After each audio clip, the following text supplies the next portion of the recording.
There's competition risk as well. You know, as much as we want to see a business grow and the business owner wants to see their business grow, they are afraid that the competition will steal their idea.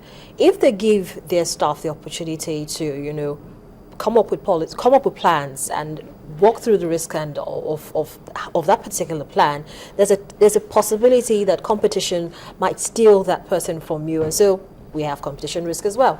I like that. Thanks for bringing that up. Yes, they might steal that person from you, but you can make the person stay. Not necessarily because of money, not because, I mean, I understand money is a big factor, but when you get to a certain level in your career, money is not part of your motivation anymore. I mean, a lot of things motivate people. Daily paid, hourly paid, they're motivated by money. But when you get an expertise who understands your business, their mindset is different now. Now they're looking at you as a partner, not someone that's working for you, because you can't pay their expertise. So they can stay with you. So don't worry about, if you're worried about competitors stealing these people from you, then you're lacking a lot of things. I mean, people will come, people will go. So that's why you need to make sure people go through the pipeline. Let them go through the pipeline. If they've been through the pipeline with you, or wherever they're coming from, they will understand their reason for being here and why they need to make a change. Change is good. Accountability is very important. Okay, and because you're giving them the authority to make some changes, it still have to come through you.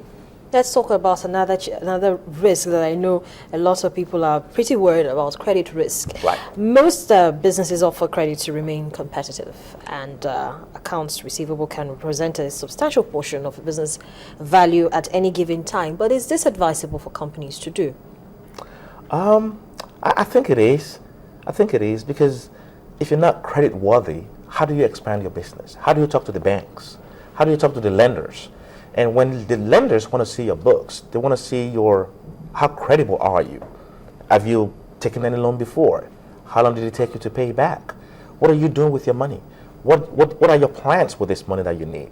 So if you're not credit worthy, I don't know how you expand your business, because you want to retain your cash flow, okay? Because it's not a smart move not to have cash when you own business.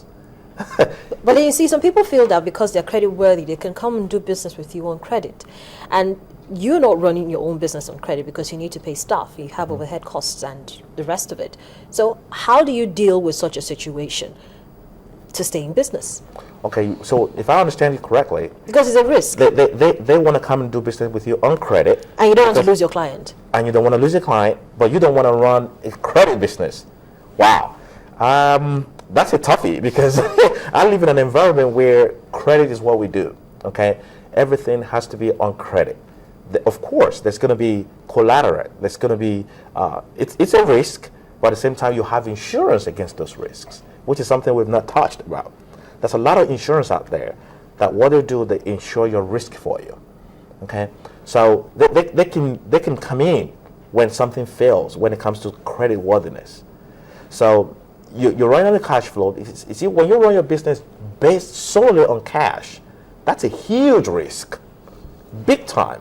And working around Nigeria in the last few days that I've been here, I see a lot of companies now running on credit, which is great, because running on credit will enlarge your territory.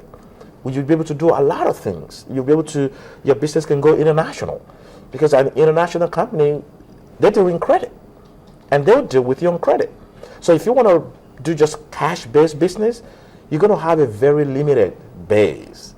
That means if you don't have cash, you can't come to me. If I'm coming to you, I'll bring my cash. That's a lot of stuff. That's a lot of work.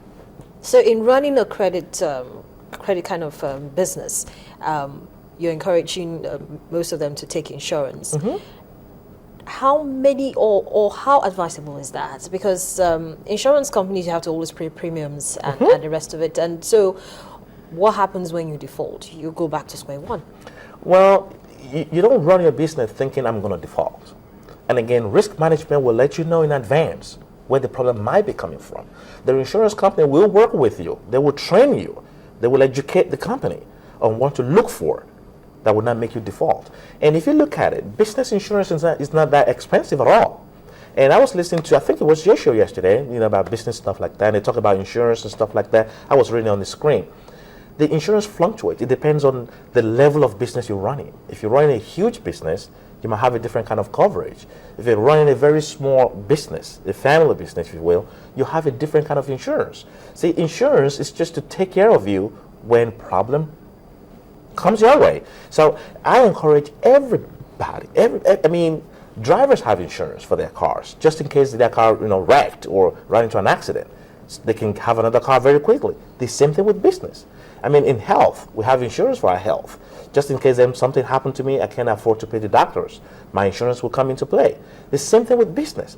And I see around here now, you go to any eatery, some of them are taking credit cards. It's a lot easier that way. You don't want to carry out too much cash, but you have some cash, someone is saying, I guarantee this cash for this individual. That's what the card is for. The same thing with business. I guarantee this in business for such and such amount of money because this is what they're worth. And this can make businesses grow. Having branches all over the country, being the better employer that you want to be. So it's a great thing to have insurance. So we've identified that having insurance is very important for businesses to at least mitigate most of the risk that they're going to come up with. Let's now put it all in a package. Okay. Let's identify the risk. Okay. And how it can be managed. Let's try to do that in 2 minutes or less. 2 minutes or less. Okay. Like I said at first, my hope is you have those things in place when you're starting your business prior. Because when you're writing your business plans, part of it has to be business risks. Okay? These are the foreseen risks. This might happen, that might happen. But if we fail to have that, then you have to do that along the way, which is kind of too risky. And also, you have to think of what kind of risk am I going to have? And have someone in place, have a risk management manager. Their job is solely to look into the risk for you. And of course, they'll let you know what these risks are. And also, after identifying the risk, the next thing is to put in place, how do we mitigate this risk? Okay, prior to that, in the middle, you want to see the impact of the risk on my business.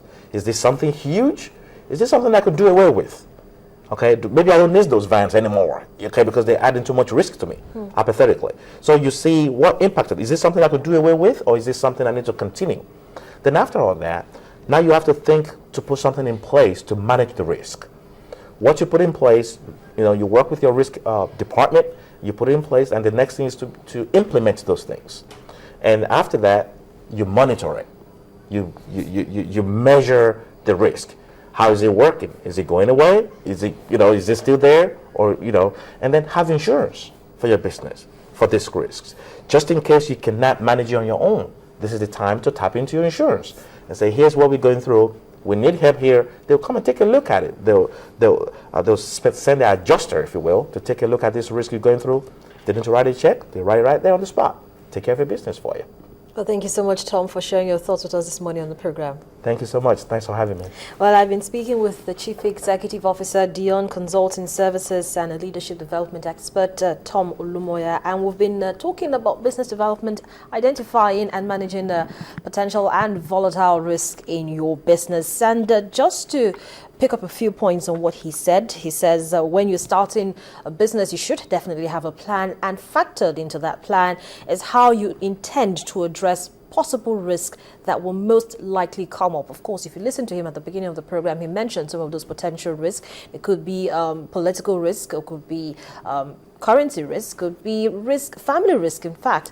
And so as much as possible, when planning to start a business, you have to factor all of this risk into your plan as well. Identify your risk, have a strategic plan to manage this risk, monitor and measure risk consistently, and of course, last but not the least, have insurance. It always pays to have insurance. It never hurts anybody, especially your business. But that's Business Morning for today. At least I have insurance, definitely, on the program. Thank you so much for being a part of it. I am Harriet Agbeni. Bye-bye.